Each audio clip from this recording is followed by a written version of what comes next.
असुर अधम अभिमानी। राम सिया राम जय जय राम सिया राम जय जय राम। तब तब धारी प्रभु मनोज तब तब धारी प्रभु विविध शरीरा हरहि कृपा निधि सचल लीला। विविध शरीरा हरहि कृपा निधि सचल लीला।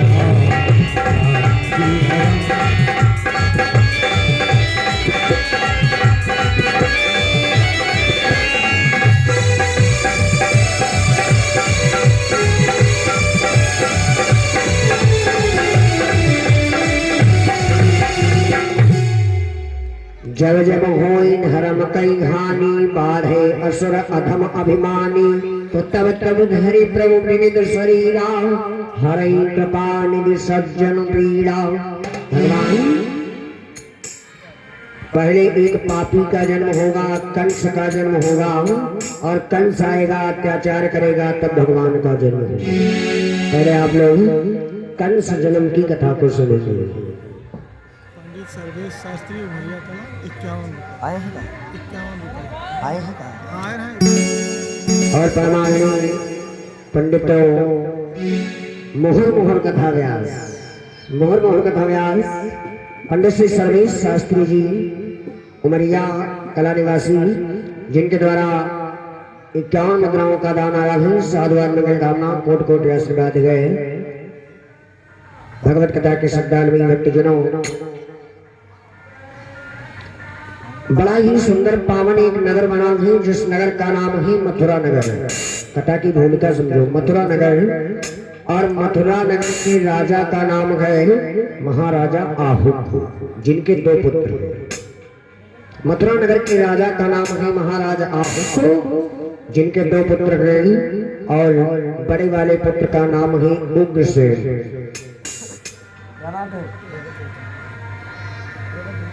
बड़े वाले पुत्र का नाम है उग्रसेन और छोटे वाले पुत्र का नाम है देवक।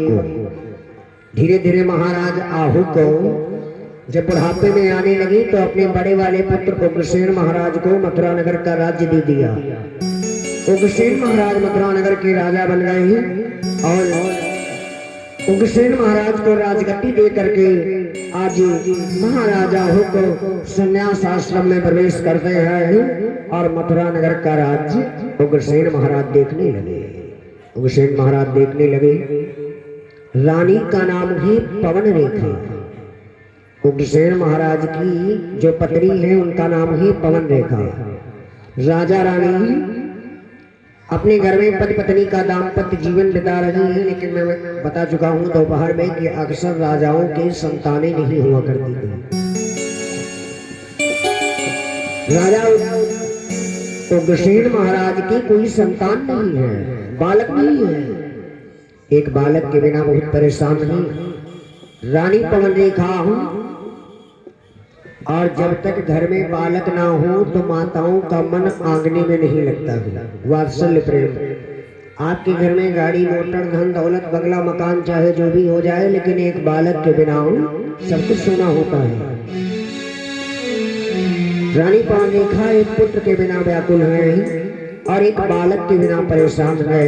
सो एक दिन की बात है, रानी पवन रेखा अपने पति महाराज उग्रसेन के पास में पहुंच गई और महाराज उग्रसेन से कहने लगी, हमारा आंगने में मन नहीं लगता है, अगर आपकी आज्ञा पा जाऊं तो जंगल में शिकार खेलने चली जाऊं।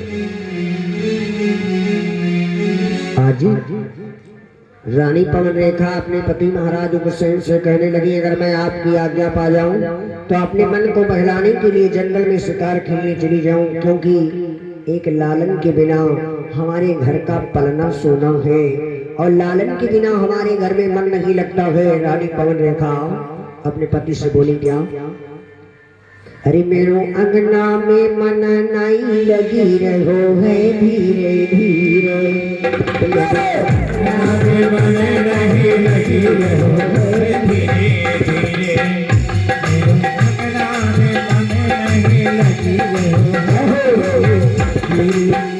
मेरो अंगना में हाँ जी मेरो अंगना में जी मेरो अंगना में मन नाई लगी रहो है धीरे धीरे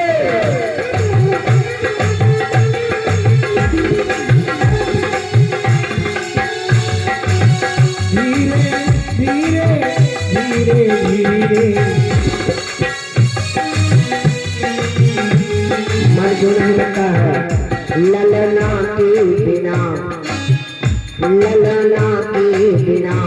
पलना सोने जीरा नहीं लागे मगलना ललना के बिना पलना सोने जीरा नहीं लागे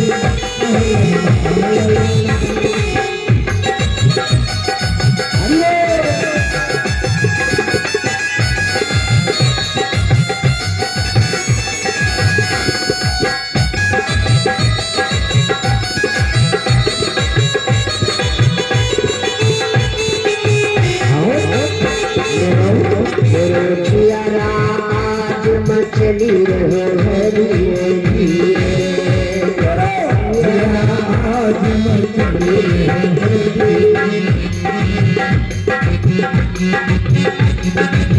इसलिए सैर करूंगी पिया सैर करूंगी मैं जंगल की सैर करूंगी मैं जंगल की सैर करूंगी मैं जंगल की सैर करूंगी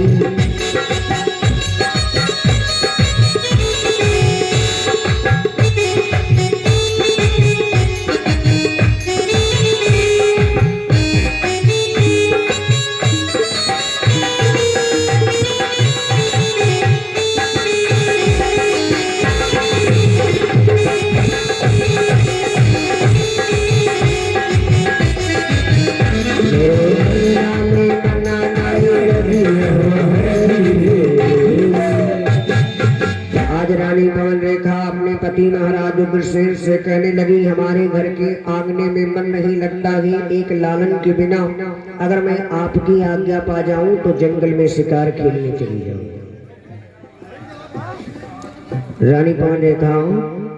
रानी पवन रेखा जंगल में शिकार खेलने के लिए सखियों के साथ में रथ को तैयार किया और रथ पर बैठ करके रानी पवन रेखा जंगल में शिकार खेलने को तत्पर हो गई।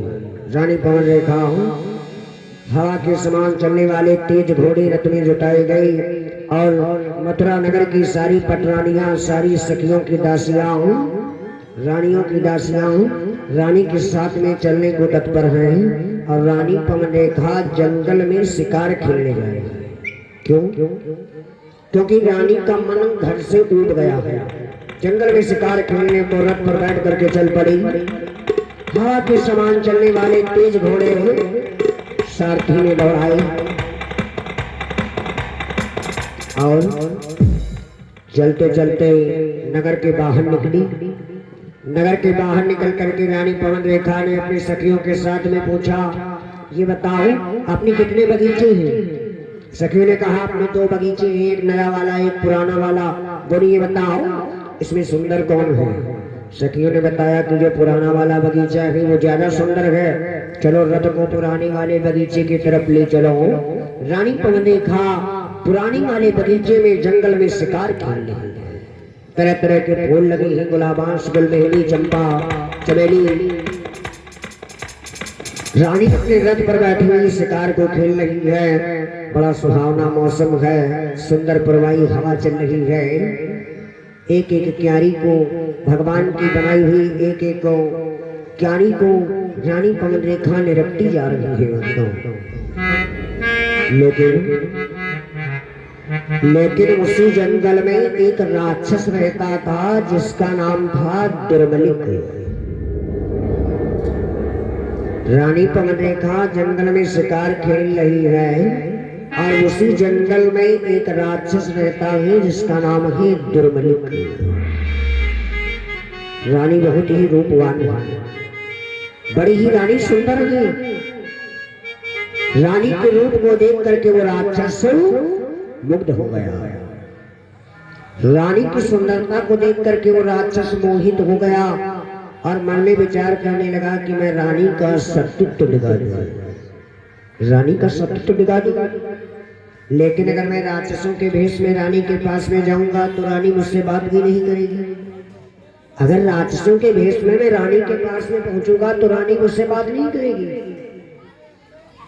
इसलिए रानी के पास में पहुंचने से पहले जंगल में राक्षस ने बड़े जोर से आंधी तूफान मचा दिया।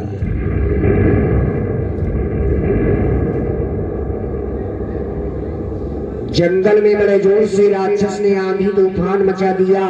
रानी पवन रेखा की सखियां रानी से विलग हो गई आंधी तूफान में।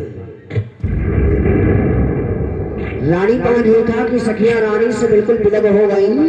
रानी घोर बियाबान सुनसान जंगल में बिल्कुल अकेली खड़ी है। जब रानी अकेली हो गई तो रानी बहुत जोर से डरने लगी और जब रानी बिल्कुल अकेले हो गई तो राक्षस ने रानी के पति का भेष बना लिया।